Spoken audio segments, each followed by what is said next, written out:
Indian pharmaceutical ಕಂಪನೀಸ್ನ majority of the revenue exports ಇಂದನೇ ಬರೋದು. ಅಂಡ್ ವಾಲ್ಯೂಮ್ ಪ್ರಕಾರ ಇಂಡಿಯಾ ಬಂದು 11ನೇ largest pharma exporter globally. But value ಪ್ರಕಾರ ಬಂದರೆ ಇಂಡಿಯಾ ಬಂದು 13ನೇ ರ್ಯಾಂಕಲ್ಲಿದೆ. ಇದ್ರ ಹಿಂದೆ ಇರೋ ರೀಸನ್ ಬಂದು ಇಂಡಿಯಾ ಬಂದು ಯೂಶಲ್ ಆಗಿ ಜೆನರಿಕ್ ಡ್ರಗ್ಸ್ನ ಜಾಸ್ತಿ ಎಕ್ಸ್ಪೋರ್ಟ್ ಮಾಡುತ್ತೆ. And generic drugs usually cheaper ಆಗಿರೋದ್ರಿಂದ ಈ ಒಂದು ಲೋವರ್ ವ್ಯಾಲ್ಯೂಗೆ ಅದು ಅಡಾಪ್ಟ್ ಆಗುತ್ತೆ. ಸೊ ಅದ್ರ ಜೊತೆಗೇನೆ ಈ ಪೇಟೆಂಟೆಡ್ ಡ್ರಗ್ಸ್ ಇರುತ್ತಲ್ಲ ಅದು ಸ್ವಲ್ಪ ಎಕ್ಸ್ಪೆನ್ಸಿವ್ ಆಗಿರುತ್ತೆ. ಏನಕ್ಕೆ ಅಂತಂದರೆ ಅದರ ರಿಸರ್ಚ್ ಮೇಲೆ, ಡೆವಲಪ್ಮೆಂಟ್ ಮೇಲೆ ಮತ್ತು ಮಾರ್ಕೆಟಿಂಗ್ ಮೇಲೆ ತುಂಬಾ ಕಂಪ್ನಿ ಸ್ಪೆಂಡ್ ಮಾಡಿರುತ್ತೆ. ಸೊ ಬೇಸಿಕ್ಲಿ ಪೇಟೆಂಟೆಡ್ ಡ್ರಗ್ಸ್ ಅಂದರೆ ಏನಪ್ಪ ಅಂತ ಅಂದರೆ ಒಂದು ಕಂಪ್ನಿ ಆ ಪೇಟೆಂಟ್ ಹೋಲ್ಡ್ ಮಾಡಿರುತ್ತೆ ಆ್ಯಂಡ್ ಅದಕ್ಕೆ ಎಕ್ಸ್ಕ್ಲೂಸಿವ್ ರೈಟ್ಸ್ ಇರುತ್ತೆ ಆ ಒಂದು ಡ್ರಗ್ನ ಒಂದು ಸ್ಪೆಸಿಫಿಕ್ ಪೀರಿಯಡ್ಗೋಸ್ಕರ ಸೆಲ್ ಮಾಡೋದಕ್ಕೆ. ಈ ಒಂದು ಟೈಮಲ್ಲಿ ಬೇರೆ ಯಾವುದೇ ಕಂಪ್ನಿ ಆ ಒಂದು ಡ್ರಗ್ನ ಮ್ಯಾನುಫ್ಯಾಕ್ಚರ್ ಮಾಡೋ ಹಾಗಿಲ್ಲ ಅಥವಾ ಸೆಲ್ಲು ಮಾಡೋಂಗಿಲ್ಲ ಅಂಟಿಲ್ ಅಂಡ್ ಅನ್ಲೆಸ್ ಅವರು ಒರಿಜಿನಲ್ ಕಂಪ್ನಿಯಿಂದ ಪರ್ಮಿಷನ್ ತಗೊಳ್ಳೋವರೆಗೂ. ಸೊ ಪೇಟೆಂಟ್ ಎಕ್ಸ್ಪೈರ್ ಆದಮೇಲೆ ಕಂಪ್ನಿಗಳು usually generic version of the ಡ್ರಗ್ನ ಅವರು ಸೆಲ್ ಮಾಡ್ತಾರೆ. ಸೊ ಈಗ ನಿಮಗೆ ವಾಲ್ಯೂಮ್ ಮತ್ತೆ ವ್ಯಾಲ್ಯೂ ಮಧ್ಯೆ ಇರೋ ಡಿಫರೆನ್ಸ್ ಗೊತ್ತಾಯ್ತು ಅಂತ ಅನ್ಕೊಂತೀನಿ. ಅಂಡ್ ಸುಮಾರು ಇಂಡಿಯನ್ ಕಂಪ್ನಿಗಳಲ್ಲಿ ಈ ರಿಸರ್ಚ್ ಅಂಡ್ ಡೆವಲಪ್ಮೆಂಟ್ ಮತ್ತೆ ಇನೋವೇಷನ್ ಅನ್ನೋದು ಒಂದು ಸ್ವಲ್ಪ ಲ್ಯಾಕ್ ಆಗಿದೆ ಅಂತ ಹೇಳ್ಬೋದು. ಸೊ ಇದರಿಂದಾಗಿ ಗ್ಲೋಬಲ್ ಪೇರ್ಸ್ಗೆ ಕಂಪೇರ್ ಮಾಡಿದ್ರೆ ಇಂಡಿಯಾ ಹತ್ರ ಕೆಲವು ಪೇಟೆಂಟ್ಗಳಿದೆ. ಅಂಡ್ ಪೇಟೆಂಟೆಡ್ ಡ್ರಗ್ಸ್ ಬಂದು ಜೆನರಿಕ್ ಒನ್ಸ್ಗಿಂತ ಒಂದು ಸ್ವಲ್ಪ ಜಾಸ್ತಿನೇ ವ್ಯಾಲ್ಯೂಬಲ್ ಆಗಿರುತ್ತೆ. ಅಂಡ್ ಕಂಪ್ನಿಗಳು ಈ ಒಂದು ಪೇಟೆಂಟೆಡ್ ಡ್ರಗ್ಸ್ ಇಂದ ಜಾಸ್ತಿ ರೆವೆನ್ಯೂನು ಸಹ ಪಡ್ಕೊಳ್ಳುತ್ತೆ. ಸೊ ಅದಕ್ಕೋಸ್ಕರ ಇವತ್ತು ನಾವು ನಿಮಗೋಸ್ಕರ ಯಾವ್ಯಾವ ಕಂಪ್ನಿಗಳು ಈ ಪರ್ಟಿಕ್ಯುಲರ್ ಇಂಡಸ್ಟ್ರಿಯಲ್ಲಿ ಜಾಸ್ತಿ ರಿಸರ್ಚ್ ಅಂಡ್ ಡೆವಲಪ್ಮೆಂಟ್ ಮೇಲೆ ಇನ್ವೆಸ್ಟ್ ಮಾಡ್ತಿದ್ರು ಆ ಕಂಪ್ನಿಗಳ ಬಗ್ಗೆ ನಾವು ಮಾತಾಡ್ತಾ ಇದೀವಿ. ಅಂಡ್ ಈ ಪರ್ಟಿಕ್ಯುಲರ್ ಕಂಪ್ನಿಗಳು ತಮ್ಮ ಪ್ರಾಫಿಟ್ನ ತಮ್ಮ ರೆವೆನ್ಯೂಗಿಂತ ಜಾಸ್ತಿ ಬೇಗನೆ ಬೆಳೆಸ್ತಾ ಇದ್ದಾರೆ. ಅಂಡ್ ಕಂಟಿನ್ಯೂ ಮಾಡೋಕ್ಕಿಂತ ಮುಂಚೆ ಒಂದು ಡಿಸ್ಕ್ಲೇಮರ್, ಈ ಒಂದು ವಿಡಿಯೋ ಬರೀ ಎಜುಕೇಶನಲ್ ಪರ್ಪಸ್ಗಷ್ಟೇ, ಯಾವುದೇ ರೀತಿಯಾದಂತಹ ಸೆಲ್ ಬೈ ರೆಕಮೆಂಡೇಶನ್ ಅಲ್ಲ.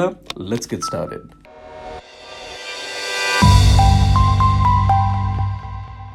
ನಿಮಗೇನಾದರೂ ಸಿಗರೇಟ್ ಸೇದೋ ಅಭ್ಯಾಸ ಇದ್ದರೆ ಯಾರಾದರೂ ಒಬ್ಬರಾದರೂ ಈ ಕಂಪ್ನಿನ ನಿಮಗೆ ಸಜೆಸ್ಟ್ ಮಾಡಿರ್ತಾರೆ. ಎಸ್, ನಾವು ಮಾತಾಡ್ತಿರೋದು ಸಿಪ್ಲಾ ಕಂಪ್ನಿ ಬಗ್ಗೆ. ನಿಕೋಟೆಕ್ಸ್ ಬ್ರ್ಯಾಂಡಿನ ಪೇರೆಂಟ್ ಕಂಪ್ನಿ. ಸಿಪ್ಲಾ ಬಂದು ಇಂಡಿಯಾ ಮತ್ತು ಗ್ಲೋಬಲ್ ಲೆವೆಲಲ್ಲಿ one of the leading pharma players ಅಂತಲೇ ಹೇಳ್ಬೋದು. ಆ್ಯಂಡ್ ಇಂಡಿಯನ್ ಫಾರ್ಮಸ್ಯೂಟಿಕಲ್ ಇಂಡಸ್ಟ್ರಿಲಿ ಇದು 5.2% ಆಫ್ ದ ಮಾರ್ಕೆಟ್ ಶೇರ್ನ ಕ್ಯಾಪ್ಚರ್ ಮಾಡಿದೆ. ಆ್ಯಂಡ್ ಇದು 4th ಹೈಯೆಸ್ಟ್ ಅಂತಲೇ ಹೇಳ್ಬೋದು. ಆ್ಯಂಡ್ ಸಿಪ್ಲಾ ಬಂದು ತನ್ನ ಪ್ರಾಡಕ್ಟ್ಸ್ನ ಗ್ಲೋಬಲಿ ಮಲ್ಟಿಪಲ್ ಬ್ರ್ಯಾಂಡ್ಸ್ ಮುಖಾಂತರ ಸೆಲ್ ಮಾಡುತ್ತೆ. ಅದ್ರ ಜೊತೆಗೇನೆ ಜೆನರಿಕ್ ಮೆಡಿಸಿನ್ಸ್, APIs ಮತ್ತೆ ಹಾಸ್ಪಿಟಲ್ ಸೆಕ್ಟರಲ್ಲೂ ಕೂಡ ತನ್ನ ಒಂದು ಬಿಸ್ನೆಸ್ನ ಇದು ಎಸ್ಟಾಬ್ಲಿಷ್ ಮಾಡಿದೆ. ಬಟ್ ರೆಸ್ಪಿರೇಟರಿ ಸೆಗ್ಮೆಂಟ್ ಅಂದರೆ ಆಸ್ತಮಾ ಮತ್ತೆ ಲಂಗ್ ರಿಲೇಟೆಡ್ ಮೆಡಿಸಿನ್ಗಳಿಗೆ ಸಂಬಂಧಪಟ್ಟಂಗೆ ಇದು ನಂಬರ್ 1 ಪೊಸಿಷನ್ನ ಕ್ಯಾಪ್ಚರ್ ಮಾಡ್ಕೊಂಡಿದೆ. ಸಿಪ್ಲಾ ಹತ್ರ ಲಾರ್ಜ್ ಬ್ರ್ಯಾಂಡ್ ಪೋರ್ಟ್ಫೋಲಿಯೋ ಇದೆ. ಆ್ಯಂಡ್ ಸುಮಾರು ವೆಲ್ ನೋನ್ ಬ್ರ್ಯಾಂಡ್ಸ್ ಆದಂತಹ ಕಾಫ್ಸೆಲ್ಸ್, ನಿಕೋಟೆಕ್ಸ್ ಇದೆಲ್ಲ ಇದ್ರ ಬ್ರ್ಯಾಂಡೇನೆ. ಆ್ಯಂಡ್ ಇವರ ಪೋರ್ಟ್ಫೋಲಿಯೋಲಿ 21 ಬ್ರ್ಯಾಂಡ್ಗಳಿದೆ. ಆ್ಯಂಡ್ ಇದೆಲ್ಲನೂ ಸಹ ಇಂಡಿಯಾನ ಟಾಪ್ 300 ಬ್ರ್ಯಾಂಡ್ಸಲ್ಲಿ ಬರುತ್ತೆ. ಆ್ಯಂಡ್ ಕಂಪ್ನಿ ಬಂದು ತನ್ನ 11 ಬ್ರ್ಯಾಂಡಿಂದ ಸರಿಸುಮಾರು 200 ಕೋಟಿಯಷ್ಟು ಒಂದು ರೆವಿನ್ಯೂನ ಇದು ಜನರೇಟ್ ಮಾಡುತ್ತೆ. ಆ್ಯಂಡ್ ಇದರ ಬ್ರ್ಯಾಂಡೆಡ್ ಪೋರ್ಟ್ಫೋಲಿಯೋಯಿಂದ ಸಿಪ್ಲಾಯಿನ ಮಾರ್ಜಿನ್ನು ಅದರ ಕಾಂಪಿಟೇಟರ್ಸ್ಗೆ ಕಂಪೇರ್ ಮಾಡಿದ್ರೆ ಒಂದು ಸ್ವಲ್ಪ ಜಾಸ್ತಿನೇ ಇರುತ್ತೆ. ಆ್ಯಂಡ್ ಬ್ರ್ಯಾಂಡೆಡ್ ಮೆಡಿಸಿನ್ಸ್ ಬಂದು ಒಂದು ಸ್ವಲ್ಪ ಜಾಸ್ತಿ ಪ್ರೈಸ್ಗೆ ಸೆಲ್ ಮಾಡೋದ್ರಿಂದ ಜೆನರಿಕ್ ಮೆಡಿಸಿನ್ ಕಂಪೇರ್ ಮಾಡಿದ್ರೆ ಅವರು ಎಲ್ಲ ತರಹದ ಟ್ರೀಟ್ಮೆಂಟ್ ರಿಲೇಟೆಡ್ ಮೆಡಿಸಿನ್ಸ್ನ ಅವರು ಸೆಲ್ ಮಾಡ್ತಾರೆ. ಆ್ಯಂಡ್ ಅವರ 65% ಆಫ್ ದ ರೆವೆನ್ಯೂ ಬಂದು ರೆಸ್ಪಿರೇಟರಿ, ಆಂಟಿ ಇನ್ಫೆಕ್ಟಿವ್ಸ್ ಮತ್ತು ಕಾರ್ಡಿಯಾಕ್ ರಿಲೇಟೆಡ್ ಟ್ರೀಟ್ಮೆಂಟ್ಸಿಂದ ಇವರು ಜನರೇಟ್ ಮಾಡ್ತಾರೆ. ಆ್ಯಂಡ್ ಇವರು 1500+ ಪ್ರಾಡಕ್ಟ್ಸ್ನ ಸೆಲ್ ಮಾಡ್ತಾರೆ. ಆ್ಯಂಡ್ ಇದನ್ನ 50+ ಡೋಸೇಜ್ ಫಾರ್ಮ್ಸಲ್ಲಿ ಇವರು ತಯಾರು ಮಾಡಿರ್ತಾರೆ. ಆ್ಯಂಡ್ ಇವರು 71% ಆಫ್ ದ ರೆವೆನ್ಯೂನ ಇಂಡಿಯಾ ಮತ್ತು ನಾರ್ತ್ ಅಮೇರಿಕಾಯಿಂದ ಇವರು ಪಡ್ಕೋತಾರೆ.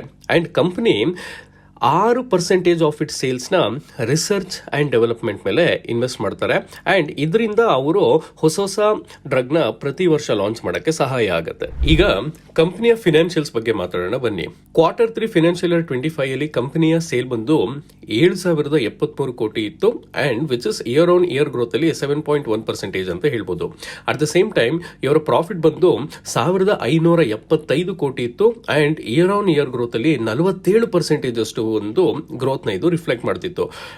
ಆ್ಯಂಡ್ ನೀವು ಸೇಲ್ ಮತ್ತು ಪ್ರಾಫಿಟ್ ಗ್ರೋತ್ನ ಏನಾದರೂ ನೀವು ಕಂಪೇರ್ ಮಾಡಿದ್ರೆ ಕಳೆದ 3 ವರ್ಷಗಳಲ್ಲಿ ಪ್ರಾಫಿಟ್ ಬಂದು ಸೇಲ್ಸ್ಗಿಂತ ಡಬಲ್ ಆಗಿದೆ ಅಂತಾನೆ ಹೇಳ್ಬೋದು. ಇದು ಬಂದು ಇವರ ಆಪರೇಷನಲ್ ಎಫಿಷಿಯನ್ಸಿಯಿಂದ ಇದನ್ನ ಇವರು ಎಸ್ಟಾಬ್ಲಿಷ್ ಮಾಡಿದ್ದಾರೆ ಮತ್ತೆ ಅಚೀವ್ ಮಾಡಿದ್ದಾರೆ ಅಂತ ಹೇಳ್ಬೋದು. ಅಂಡ್ ಎಕ್ಸ್ಪೆನ್ಸ್ ನ ನಾವೇನಾದ್ರೂ ಫಿನಾನ್ಷಿಯಲ್ ಇಯರ್ 22 Q3 ಮತ್ತೆ ಫಿನಾನ್ಷಿಯಲ್ ಇಯರ್ 25 Q3 ಏನಾದ್ರೂ ಕಂಪೇರ್ ಮಾಡಿದ್ರೆ ಮೇಜರ್ ಡಿಪ್ ಮೆಟೀರಿಯಲ್ ಕಾಸ್ಟ್ ಅಲ್ಲಿ ಇರೋದನ್ನ ನಾವು ಕಾಣಬಹುದು ಫಿನಾನ್ಷಿಯಲ್ ಇಯರ್ 25 Q3 ಅಲ್ಲಿ. ಸೊ ಇದರಿಂದ ಏನಾಗುತ್ತೆ ಅಂತಂದ್ರೆ ಕಂಪನಿಯ ರೆವೆನ್ಯೂ ಗ್ರೋತ್ ಕಾಣಿಸಕ್ಕೆ ಸ್ಟಾರ್ಟ್ ಆಗಿದೆ. ಅಡಿಷನಲಿ ಡಿಪ್ರಿಸಿಯೇಷನ್ ಮತ್ತೆ ಬೇರೆ ಕಾಸ್ಟ್ಗಳು ಕಮ್ಮಿ ಆಗಿದ್ರಿಂದ ಈ ಒಂದು ಮಾರ್ಜಿನ್ ಇನ್ಕ್ರೀಸ್ ಆಗಿದೆ ಅಂತ ಹೇಳ್ಬೋದು. ಅದ್ರ ಜೊತೆಗೇನೆ ಬೆಟರ್ ಪ್ರಾಡಕ್ಟ್ ಮಿಕ್ಸ್ ಇಂದ ಕಂಪನಿ ಬೆಟರ್ ಮಾರ್ಜಿನ್ ನ ಕಾಣ್ತು ಅಂತಾನೆ ಹೇಳ್ಬೋದು. ಈಗ ಈ ಕಂಪನಿ ತನ್ನ ಪ್ರಾಫಿಟ್ ನ ಕ್ಯಾಶ್ ಗೆ ಕನ್ವರ್ಟ್ ಹೇಗ್ ಮಾಡ್ತಿದೆ ಅಥವಾ ಮಾಡ್ತಿದೆಯಾ ಅನ್ನೋದನ್ನ ನೋಡೋಣ.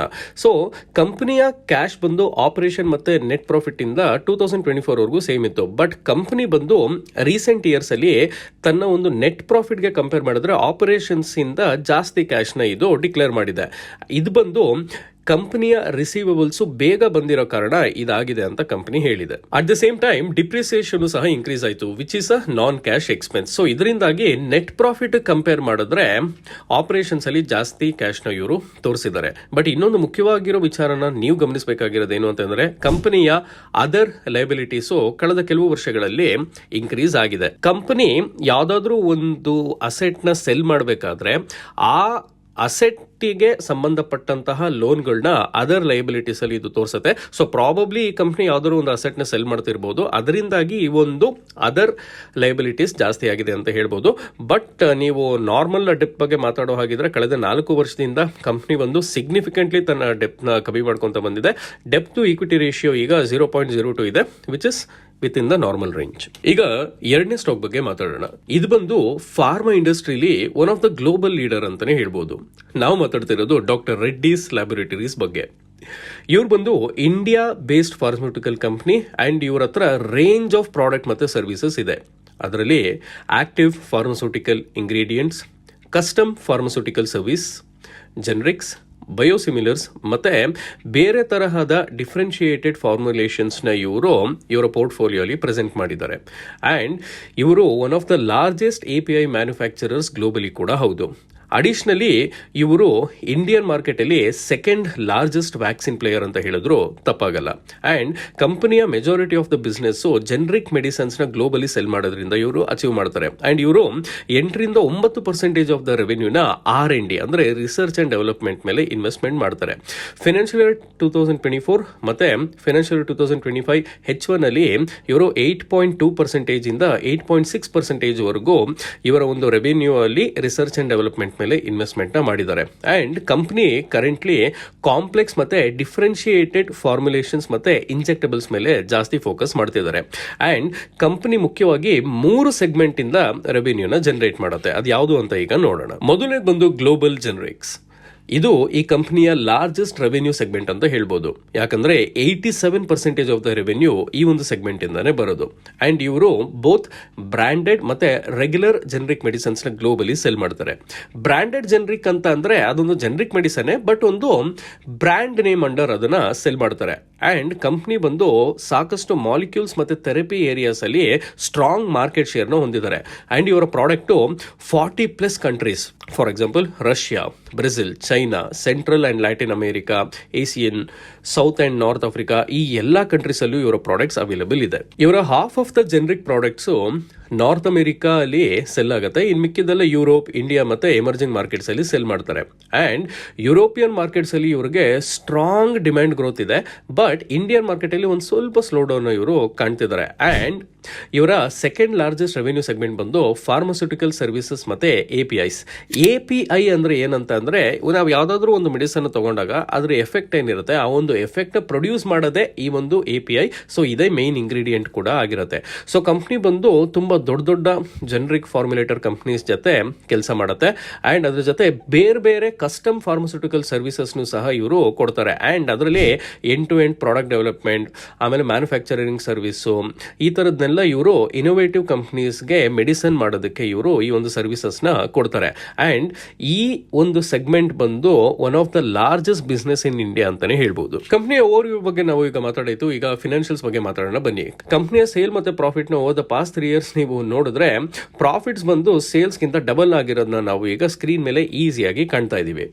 ಹವೆವರ್ ಕಂಪ್ನಿಯ ಕ್ಯಾಶ್ ಕನ್ವರ್ಷನ್ ಸೈಕಲ್ ಬಂದು ಇನ್ಕ್ರೀಸ್ ಆಗಿರೋದನ್ನ ನಾವು ಈಸಿಯಾಗಿ ಗಮನಿಸಿದೀವಿ. ಸೊ ಇದ್ಯಾಕಾಯ್ತು ಅಂತಂದ್ರೆ ಕಂಪನಿಯ ಇನ್ವೆಂಟರಿ ಮತ್ತೆ ಟ್ರೇಡ್ ರಿಸೀವಬಲ್ಸ್ ಇನ್ಕ್ರೀಸ್ ಆಗಿದೆ, ವಿಚ್ ಮೀನ್ಸ್ ದಟ್ ಇವರ ಪ್ರಾಡಕ್ಟ್ಸ್ ನಿಧಾನಕ್ಕೆ ಸೆಲ್ ಆಗ್ತಿದೆ ಬಟ್ ರಿಸೀವಬಲ್ಸ್ ಇನ್ಕ್ರೀಸ್ ಆಗ್ತಿದೆ ಅಂತ ಅರ್ಥ. Which means that inventory days ಮತ್ತೆ ಡೆಪ್ಟರ್ ಡೇಸ್ ಅಲ್ಲಿ ಒಂದು ಇನ್ಕ್ರೀಸ್ ನ ಈ ಕಂಪನಿ ಕಂಡಿದೆ ಅಂತ ಅರ್ಥ. ಇದರಿಂದಾಗಿ ಕ್ಯಾಶ್ ಕನ್ವರ್ಷನ್ ಸೈಕಲ್ ಡೈರೆಕ್ಟ್ ಆಗಿ ಇಂಪ್ಯಾಕ್ಟ್ ಆಗುತ್ತೆ. ಸೊ ಕಂಪನಿಯ ದುಡ್ಡು ಇನ್ವೆಂಟರಿ ಮತ್ತೆ ರಿಸೀವಬಲ್ಸ್ ಅಲ್ಲಿ ಜಾಸ್ತಿ ದಿನ ಇರೋದ್ರಿಂದ ವರ್ಕಿಂಗ್ ಕ್ಯಾಪಿಟಲ್ ಡೇಸ್ ಇನ್ಕ್ರೀಸ್ ಆಗುತ್ತೆ. ಈಗ ಡೆಪ್ ಬಗ್ಗೆ ಮಾತಾಡೋ ಹಾಗಿದ್ರೆ ಕಂಪನಿ ತನ್ನ ಡೆಪ್ ಬಂದು ಪಾಸ್ಟ್ ಫ್ಯೂ ಇಯರ್ಸ್ ಒಂದು ಸಿಗ್ನಿಫಿಕೆಂಟ್ ಆಗಿ ರಿಡ್ಯೂಸ್ ಮಾಡಿದ್ರು ಕೂಡ ಮಾರ್ಚ್ ಮತ್ತೆ ಸೆಪ್ಟೆಂಬರ್ 2024 ಅಲ್ಲಿ ಇವರು ತಮ್ಮ ಬಾರೋಯಿಂಗ್ಸ್ ನ 100% ಇನ್ಕ್ರೀಸ್ ಮಾಡಿದ್ದಾರೆ. ಈಗ ಮೂರನೇ ಸ್ಟಾಕ್ ಬಗ್ಗೆ ನಾವು ಈಗ ಮಾತಾಡೋಣ. ಈ ಕಂಪನಿ ಹೆಸರಿನ ನಿಮಗೆ ಮೈಕೆ ನೋವು ಬಂದಾಗ ನಿಮಗೆ ಗೊತ್ತಿಲ್ಲದ ರೀತಿ ನೀವು ಇದನ್ನ ಕೇಳಿರ್ತೀರಾ. ನಾನ್ ಮಾತಾಡ್ತಿರೋದು ಸನ್ ಫಾರ್ಮಾ ಬಗ್ಗೆ. ಅಂಡ್ ಇದು ವಾಲಿನಿನ ಮ್ಯಾನುಫ್ಯಾಕ್ಚರ್ ಮಾಡುತ್ತೆ, which is a pain relief product. ನೀವು ಮೈಕೆ ನೋವು ಬಂದಾಗ ಇದನ್ನು ಉಪಯೋಗಿಸಿರ್ತೀರಾ. ಸನ್ ಫಾರ್ಮಾ ಬಂದು ಇಂಡಿಯಾದ largest pharma company in terms of valuation ಮತ್ತೆ ಮಾರ್ಕೆಟ್ ಶೇರ್.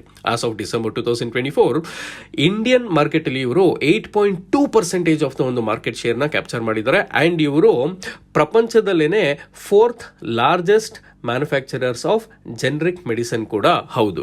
ಇವರು ಎಲ್ಲಾ ತರಹದ ಫಾರ್ಮಸ್ಯೂಟಿಕಲ್ ಪ್ರಾಡಕ್ಟ್ಸ್ ನ ಸೆಲ್ ಮಾಡ್ತಾರೆ. ಅಂಡ್ ಇವರ ಮೆಜಾರಿಟಿ ಆಫ್ ದ ಬಿಸ್ನೆಸ್ ಬರೋದು ಇವ್ರಿಗೆ branded generic medicines, specialty medicines ಮತ್ತೆ APIs ನ ಸೆಲ್ ಮಾಡೋದ್ರಿಂದ.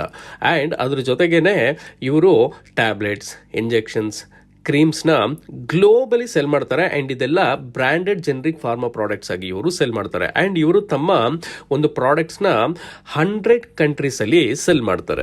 ನೆಕ್ಸ್ಟ್ ಸೆಗ್ಮೆಂಟ್ ಬಂದು ಸ್ಪೆಷಾಲಿಟಿ ಮೆಡಿಸಿನ್ಸ್. ಇದು ಬಂದು ಕಣ್ಣು ಮತ್ತೆ ಸ್ಕಿನ್ ಗೆ ರಿಲೇಟೆಡ್ ಆದಂತಹ ಕಾಂಪ್ಲೆಕ್ಸ್ ಮತ್ತೆ ರೇರ್ ಡಿಸೀಸಸ್ ಗೆ ಇವರು ಮೆಡಿಸನ್ ನ ಸೆಲ್ ಮಾಡ್ತಾರೆ.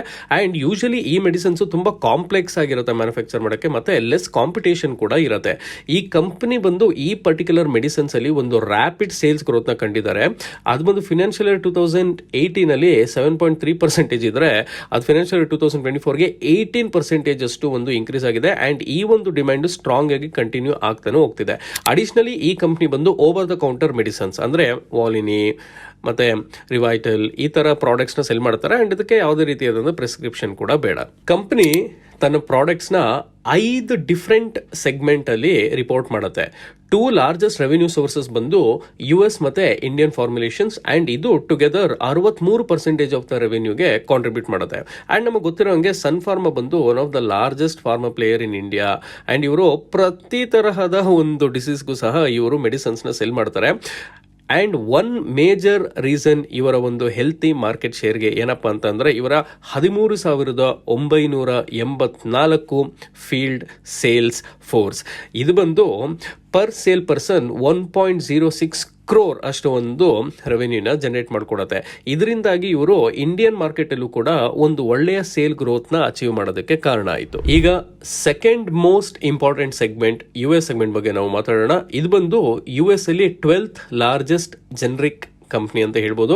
ಅಂಡ್ ಇವರು ಇಲ್ಲಿ 590 ಪ್ರಾಡಕ್ಟ್ಸ್ ನ US ಅಲ್ಲಿ ಸೆಲ್ ಮಾಡ್ತಾರೆ. And most of their speciality product ಇನ ಸೇಲ್ಸ್ US ಇಂದಾನೆ ಬರೋದು. ಅಂಡ್ ಇನ್ ಮಿಕ್ಕಿರೋ ರೆವೆನ್ಯೂ ಬಂದು ಎಮರ್ಜಿಂಗ್ ಮಾರ್ಕೆಟ್ ಇಂದ ಬರುತ್ತೆ. ಅಂಡ್ ಈ ಕಂಪನಿ ಆಕ್ವಿಸಿಷನ್ ಅಲ್ಲಿ ಎತ್ತಿದ ಕೈ ಅಂತ ಹೇಳ್ಬೋದು. ಬಿಕಾಸ್ ಇವರ ಗ್ರೋತ್ ಅಲ್ಲಿ ಈ ಒಂದು ಆಕ್ವಿಸಿಷನ್ ಅನ್ನೋದು one of the major role play ಮಾಡಿದೆ ಅಂತಾನೆ ಹೇಳ್ಬೋದು. ಬಿಕಾಸ್ ಈ ಕಂಪನಿ ಪ್ರತಿ ಸರಿ ಒಂದು ಆಕ್ವಿಸಿಷನ್ ಮಾಡಿದಾಗ ಅದು ನಾನ್ ಆರ್ಗ್ಯಾನಿಕ್ ಗ್ರೋತ್ ಗೆ ಕಾಂಟ್ರಿಬ್ಯೂಟ್ ಮಾಡುತ್ತೆ. ಫಾರ್ ಎಕ್ಸಾಂಪಲ್ ಸನ್ ಫಾರ್ಮಾ ಬಂದು ರೀಸೆಂಟ್ ಆಗಿ ನ್ಯಾಸ್ಡ್ಯಾಕ್ ಅಲ್ಲಿ ಲಿಸ್ಟೆಡ್ ಆದಂತಹ ಚೆಕ್ ಪಾಯಿಂಟ್ ಅನ್ನೋ ಒಂದು ಕಂಪನಿನ ಇವರು ಅಕ್ವೈರ್ ಮಾಡ್ಕೊಂತಾರೆ. ಅಂಡ್ ಇದರಿಂದಾಗಿ ಇವರು FDA ಅಪ್ರೂವ್ಡ್ ಸ್ಕಿನ್ ಕ್ಯಾನ್ಸರ್ ಟ್ರೀಟ್ಮೆಂಟ್ಗೂ ಸಹ ಇವರು ಕಾಲಿಡ್ತಾರೆ. ಈಗ ಕಂಪನಿಯ ಫಿನಾನ್ಷಿಯಲ್ಸ್ ಬಗ್ಗೆ ಮಾತಾಡೋಣ. ಇನ್ನು ಕಂಪನಿಯ ಫಿನಾನ್ಷಿಯಲ್ಸ್ ಬಗ್ಗೆ ಮಾತಾಡೋ ಹಾಗಿದ್ರೆ ನೀವೀಗ ಸ್ಕ್ರೀನ್ ಮೇಲೆ ನೋಡ್ತಾ ಇರೋ ಹಾಗೆ ಫಿನಾನ್ಷಿಯಲ್ 2025 Q3 ಅಲ್ಲಿ ಕಂಪನಿಯ ರೆವೆನ್ಯೂ ಬಂದು 13,675 crore ಇತ್ತು. ಇದು ಬಂದು 10.4% ಇಯರ್ ಆನ್ ಇಯರ್ ಗ್ರೋತ್ ನ ಎಸ್ಟಾಬ್ಲಿಷ್ ಮಾಡಿದ್ದು. At the same time profit ಬಂದು 2,913 crore ಇತ್ತು. ಇದು ಬಂದು ಇಯರ್ ಆನ್ ಇಯರ್ 13.7% ಒಂದು ಗ್ರೋತ್ ನ ಎಸ್ಟಾಬ್ಲಿಷ್ ಮಾಡಿದೆ. ನೀವು ಕಳೆದ 3 ವರ್ಷದ ಟ್ರೆಂಡ್ ನ ನೋಡಿದ್ರೆ ರೆವೆನ್ಯೂ ಬಂದು ಪ್ರಾಫಿಟ್ ಗಿಂತ ಡಬಲ್ ಪೇಸ್ ಅಲ್ಲಿ ಗ್ರೋತ್ ಆಗಿರೋದನ್ನ ನಾವು ಕಾಣಬಹುದು. ಇದು ಬಂದು ಆಪರೇಷನಲ್ ಎಫಿಷಿಯನ್ಸಿನ ಇಂಡಿಕೇಟ್ ಮಾಡುತ್ತೆ. ಫಿನಾನ್ಷಿಯಲ್ 2022 Q3 ಮತ್ತೆ ಫಿನಾನ್ಷಿಯಲ್ 2025 Q3 ನೀವೇನಾದ್ರೂ ಕಂಪೇರ್ ಮಾಡಿದ್ರೆ ಕಾಸ್ಟ್ ಆಫ್ ಮೆಟೀರಿಯಲ್ ಮತ್ತೆ ಡಿಪ್ರಿಸಿಯೇಷನ್ ಎಕ್ಸ್ಪೆನ್ಸಸ್ ಅಲ್ಲಿ ಒಂದು ಡಿಪ್ ನಾವು ಕಾಣ್ತೀವಿ. ಸೊ ಇದರಿಂದಾಗಿ ಏನಾಗುತ್ತೆ ಅಂತಂದ್ರೆ ಓವರ್ ಆಲ್ ಎಕ್ಸ್ಪೆನ್ಸಸ್ ಅಲ್ಲಿ ಒಂದು ಸಸ್ಟೈನಬಲ್ ಡ್ರಾಪ್ ನಾವು ಕಾಣಬಹುದು. ಈಗ ಈ ಕಂಪನಿಯ ರಿಸ್ಕ್ ಗಳ ಬಗ್ಗೆ ಮಾತಾಡೋಣ. ಇನ್ನು ಈ ಕಂಪನಿಯ ರಿಸ್ಕ್ ಬಗ್ಗೆ ಮಾತಾಡೋ ಹಾಗಿದ್ರೆ ಕಂಪನಿಯ ಮೆಜಾರಿಟಿ ಆಫ್ ದ ಪ್ರಾಫಿಟ್ ಬಂದು ಯೂಶಲಿ ಅದರ್ ಇನ್ಕಮ್ ಇಂದ ಬರುತ್ತೆ. ಫಾರ್ ಎಕ್ಸಾಂಪಲ್ ಫಿನಾನ್ಷಿಯಲ್ 2021 ಮತ್ತೆ 22 ಅಲ್ಲಿ ನೀವೀಗ ಗಮನಿಸೋ ಹಾಗಿದ್ರೆ large portion of the sales ನ ಇವರು ಎಕ್ಸೆಪ್ಷನಲ್ ಐಟಮ್ಸ್ ಅಲ್ಲಿ ತೋರಿಸಿದ್ದಾರೆ ಅಂಡ್ ಅದನ್ನ ಲಾಸ್ ಅಂತ ಪ್ರೆಡಿಕ್ಟ್ ಮಾಡಿದ್ದಾರೆ. ಸೊ ಫಿನಾನ್ಷಿಯಲ್ 2021 ಅಲ್ಲಿ ಕಂಪನಿ ಬಂದು ಆಂಟಿ ಟ್ರಸ್ಟ್ ಮ್ಯಾಟರ್ ಇಂದಾಗಿ 1038 ಕೋಟಿಯಷ್ಟು ಒಂದು ಹಣನ ಇವರು ಲಾಸ್ ಅಂತ ಇವರು ಡಿಕ್ಲೇರ್ ಮಾಡಿದ್ದಾರೆ. ಇದರಿಂದ ಇವರ ಪ್ರಾಫಿಟ್ ಕೂಡ ಇಂಪ್ಯಾಕ್ಟ್ ಆಗಿದೆ. ಸೊ ಈ ತರ ಸರ್ಕಮ್ಸ್ಟೆನ್ಸಸ್ ಗಳಿಗೆ ಕಂಪನಿ ಬಂದು ಒಂದು ಲಾಸ್ ನ ರಿಪೋರ್ಟ್ ಮಾಡ್ಕೊಬಹುದು. ಸೊ ಎಸ್, ವಿಡಿಯೋನ ಎಂಡ್ ಮಾಡೋಕ್ಕಿಂತ ಮುಂಚೆ ಈ ಒಂದು ವಿಡಿಯೋಲಿ ನಾವು 3 ಗ್ಲೋಬಲಿ ಲೀಡಿಂಗ್ ಫಾರ್ಮಾ ಕಂಪನೀಸ್ ಬಗ್ಗೆ ನಾವು ಮಾತಾಡಿದೀವಿ ಅಂಡ್ ಈ 3 ಕಂಪನಿಗಳು ಸಹ ತನ್ನ ಒಂದು ಪ್ರಾಫಿಟ್ಸ್ ನ ತಮ್ಮ ರೆವೆನ್ಯೂಗೆ ಕಂಪೇರ್ ಮಾಡಿದ್ರೆ ರ್ಯಾಪಿಡ್ ಆಗಿ ಗ್ರೋತ್ ನ ಕಾಣ್ತಿರುವಂತಹ ಕಂಪನಿಗಳು. ನಾವು ಮೊದಲನೇದಾಗಿ ನೋಡಿರೋ ಹಾಗೆ ಸಿಪ್ಲಾ ಕಂಪನಿ ಬಂದು ಹೇಗೆ ತನ್ನ ಒಂದು ಗ್ರೋತ್ ನ ತನ್ನ ಒಂದು ಬ್ರಾಂಡೆಡ್ ಪೋರ್ಟ್ಫೋಲಿಯೋದಿಂದ ಕಾಣ್ತಿದೆ ಅನ್ನೋದನ್ನ ನೋಡಿದ್ವಿ. ಎರಡನೇದು ಬಂದು ಡಾಕ್ಟರ್ ರೆಡ್ಡಿ ಕಂಪನಿ ಬಂದು ಜೆನರಿಕ್ಸ್ ಮತ್ತೆ ಫಾರ್ಮಾ ಇಂದ ಹೇಗೆ ಗ್ಲೋಬಲಿ ಲೀಡ್ ಮಾಡ್ತಿದೆ ಅನ್ನೋದು ನೋಡಿದ್ವಿ.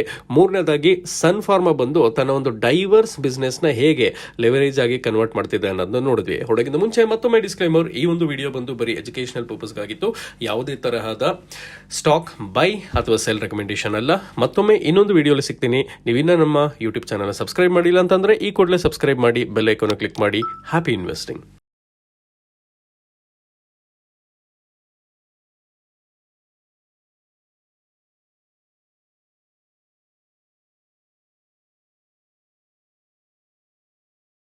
Investment in securities market are subject to market risks. Read all the related documents carefully before investing. Please read the risk disclosure documents carefully before investing in equity shares, derivatives, mutual fund, and or other instruments traded on the stock exchanges.